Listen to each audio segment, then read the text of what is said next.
Hi there, Noel Loud, and I'm your investigation consultant of the Vehicle Network. Welcome to another Friday feature for what is the 25th of March 2022. So in this week's episode, I just want to talk a little bit about standards of driving in collision investigation. I want to really highlight sort of some of the factors in an investigation that sometimes are overlooked, or I want to highlight factors that explain how serious collisions occur and how drivers that sometimes find themselves in those investigations and can't work out why they've not seen somebody, or the person's come out of nowhere, do find themselves in those situations now and again. You know, we're all human and we're all fragile as to, you know, how we perceive things going on around us.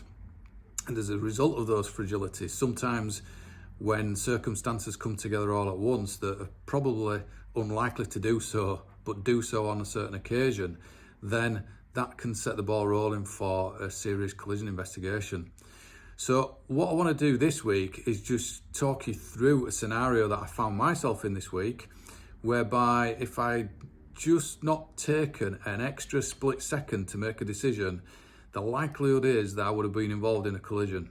So I'm just going to switch to a particular area where this maneuver took place, and I'm going to talk you through what happened and the reasons why those things happened, and the reason why people sometimes find themselves involved in serious collision investigation.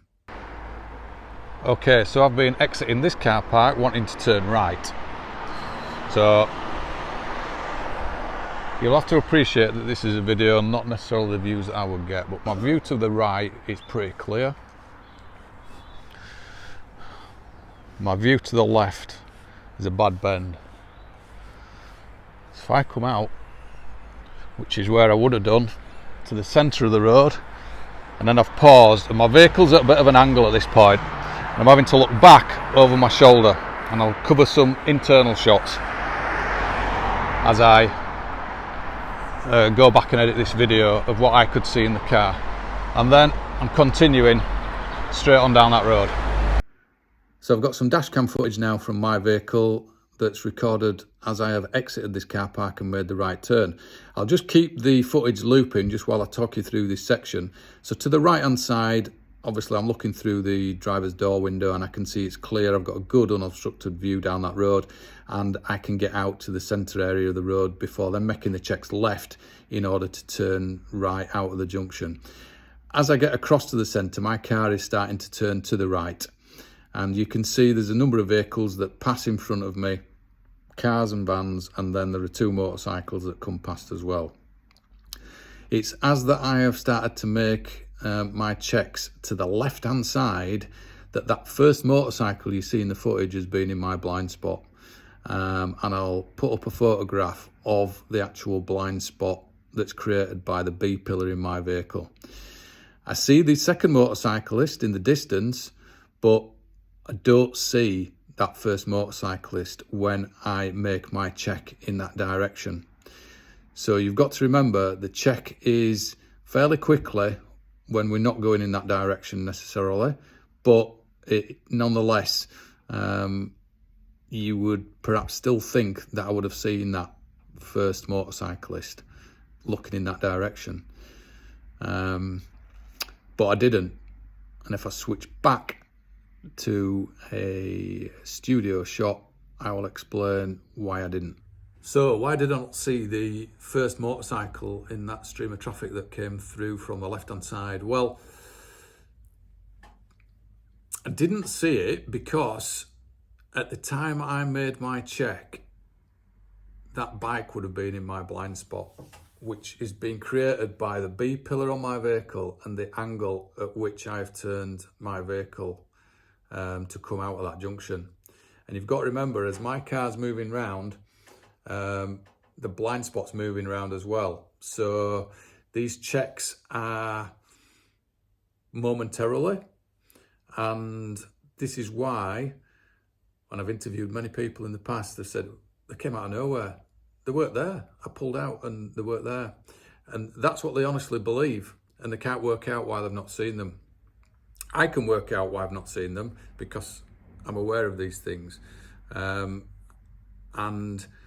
I guess the difficulty that a lot of investigators have in this scenario is dealing with somebody that is not a criminal, not trying to mislead the police, but are just fragile because they're a human being, and will quite potentially, in some cases, quite rightly say, I didn't see them. But there's a reason they didn't see them in this particular scenario, and that's because there's a blind spot being created. And we've got to remember that modern vehicles, such as the one I'm driving, has got, airbags in that B pillar that make them wider than they would have been 20 years ago. The A pillar is a lot wider, and the C pillar as well. And vehicles have become a little bit more restrictive in their views as they've advanced. So why did I not have the collision then? Well, this comes down to experience in investigating serious road collisions, because I did see the second motorcycle that was in that line of traffic coming the other way, and that was in my rear passenger door window that I could see that motorcycle.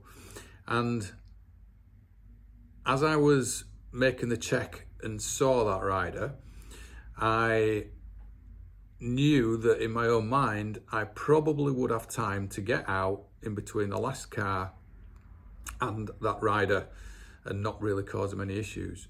But because I've dealt with so many serious collisions in the past where drivers have misjudged the speed of an oncoming motorcyclist, I thought to myself, and this is happening very, very quickly, you've got to remember, I have seen that rider, I can probably get out in time, but I'm just going to hang fire in order to make sure that I've not misjudged the rider's speed on his approach, and I've made the decision to let that motorcycle pass. So by making that decision about that motorcyclist, it's given me a little bit more time, and when I say little, I mean nanoseconds. But as soon as I've then made that decision to stay there, that other bike's then straight out in front of me. And, it could have quite easily gone the other way if I'd decided to make the manoeuvre and thought, well, I've got an accurate judge of that rider's speed.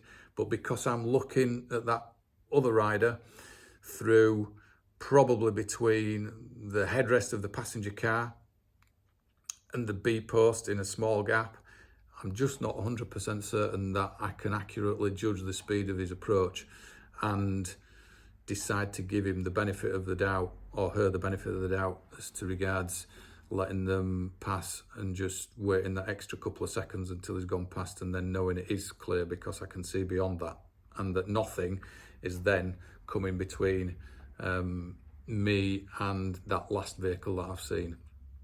So, bit of an extended Friday feature this week, but these are the difficulties that investigators face when they are investigating those type of instances, and I just thought it would be good to share a practical, real-life experience in regards to that. And if there is a message at the end of this, I guess, is that if you are a driver, then just be mindful when your vehicle is at junctions at a slight angle. Get familiar with where your blind spots are, because you will definitely have blind spots.